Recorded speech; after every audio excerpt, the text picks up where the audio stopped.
I'll say one thing here, Mauro. I notice when you think back to your teenage years, when you think back to coming up in broadcasting and the remarkable opportunities that you had as a youngster, every time I hear you talk about that, period, not only here on this radio show, but in other interviews you've done, you mentioned Michael Jansen.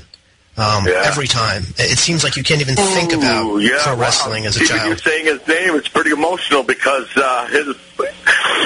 Oh, man, sorry about this. His birthday is coming. That's so freaking weird that you did that, Jack. I was thinking about him today because the open there, let's go. Michael Jansen, it was my very, very best friend during junior high and high school, and there was one person more happy than me, more excited than I was when I got the call to go and work for All-Star Wrestling and get my dream job, and that was Michael. And I apologize. Wow, you got me in a moment here.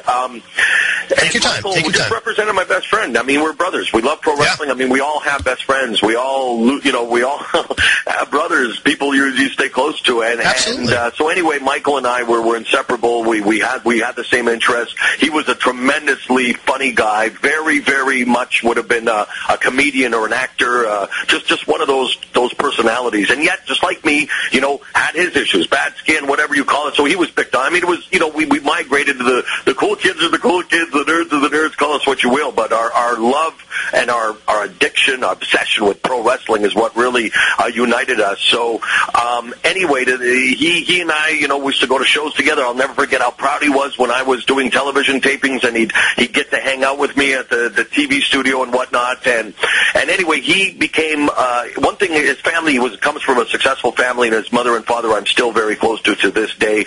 John and Ingela, love them to death. He wanted to get into the hotel business, the restaurant business. He had a good mind for cooking. He was actually a very good chef. And at the time, he was working as a young manager at McDonald's, one of the younger ones. And there was a sports day for them on July 6th in 1989. And Michael did not feel well, so he said he was going to go and take a break under a tree. And it was a hot day and whatnot. And unfortunately, he fell asleep and did not wake up again and suffered from or experienced a devastating heart attack. And we found out later that he had been born with a congenital heart disease that unless you are looking for it, you're not going to find it. And again, you can say hindsight being 20/20, was a tall, skinny guy, but I mean, we'd play street hockey for hour upon hours. We'd wrestle around for hours. I mean, there was never any indication. So needless to say, that triggered something in me that was the first time I'd ever experienced such a devastating loss personally, and for whatever reason it did trigger a bit of a chemical imbalance, and not just grieving, but I saw myself changing. Those close to me saw myself changing, and it wasn't too long after that I was diagnosed with what at the time they called manic depression, and as what is now known as bipolar affective disorder, and I'm not. I know everyone says, well, you got a private side, you don't have to expose it. I choose to expose mine only because I know that I hope it will do some good for some people, because I'm not supposed to be here, Jack. So it's like anything else. I was in and out of psychiatric wards throughout my 20s while still maintaining a very successful radio and television career, to the point, and I am saying this for the first time in this interview, that there were times at the radio station where I'd be working at where you'd hear me on the air. It's 12:17, another gorgeous day in Chilliwack, and we continue with more of today's hottest hits on CHWK 1270. And the minute the microphone's off, I'm throwing things, I'm crying, I'm having a conniption fit. There was something going on here in me. So needless to say, a girlfriend at the time who was on the receiving end of a lot of my mood swings brought me to emergency, and like everybody else, who anyone has any knowledge or has experienced bipolar affective disorder, most times the people who have been diagnosed, and I'm no different, didn't want to believe it. I was a very highly intelligent kid who had a very fertile imagination, and maybe hypersensitive. I'm Italian, and that's it. I'm just a quirky kid. There's nothing. You're not going to tell me there's something wrong with me. I mean, there's something wrong with you. I don't want to be normal. So no, thank you. No, I'm not going to take the pills, because this is how I make my money. I have to be a little crazy.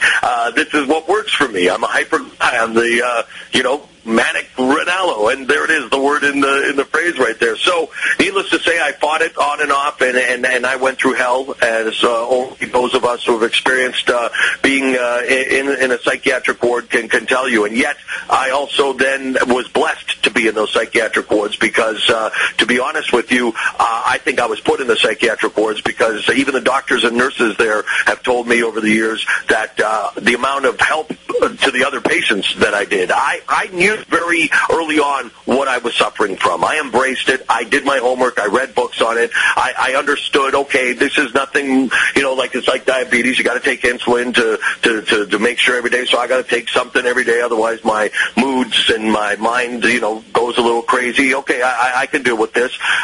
Coping mechanisms were what were missing for me. So, okay, I'll stay in this place here for a while. But I found myself talking more and more to other patients who had been abandoned by family, by society, by whomever. And man, I'll never forget this one boy. His name was Jason, and my mom would sometimes, when she visited or bring me McDonald's or whatever, bring an extra pair of socks for him or whatever. He never got any visitors, and to this day I don't exactly know. I mean, that's kind of privy, I guess. I don't know if it was drugs or something that happened to him, but he did suffer from some brain damage or was a little slower. He was about 18 when I was with him.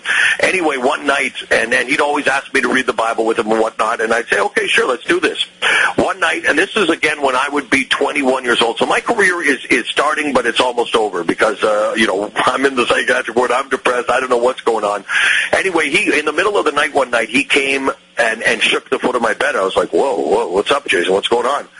He goes, and in his, just his very quiet voice, he goes, Mauro, everything you are doing for people in here, you are going to be blessed with and repaid when you get out of here. And it was the most, it still to this day gives me goosebumps and weirds me out because that was the most coherent that I'd ever heard him inside of that place. And so the next thing I know, I'm getting better, but it's like I almost feel my success is the only reason I'm becoming more and more, higher profile or getting to work on Showtime and CBS and doing my podcast is because in the end, I just want to have a big enough profile where I want to give back and help because there needs to be a stigma released about not only mental health, but about clinical depression, what we've seen recently with the NHL enforcers and even in Hollywood, and you go throughout the years, you look at the list of people who were diagnosed with bipolar affective disorder, some of the greatest minds, and by no means am I putting myself in this category, but some of the greatest minds that ever walked the earth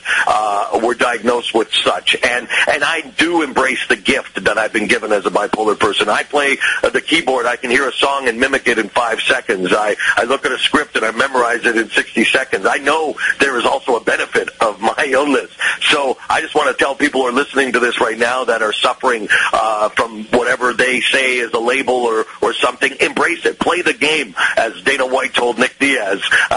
We all have to play the game, and the rules will change, but play the game for the time being. Get yourself where you need to be, and then go and create what you need to create. I had to learn it the hard way myself. I wish I would have embraced it much sooner, but you know what? Everything happens for a reason, and I would not change anything because right now, as we go back, everything, ties up into the loose ends. I'm living the dream, Jack. I'm living the dream.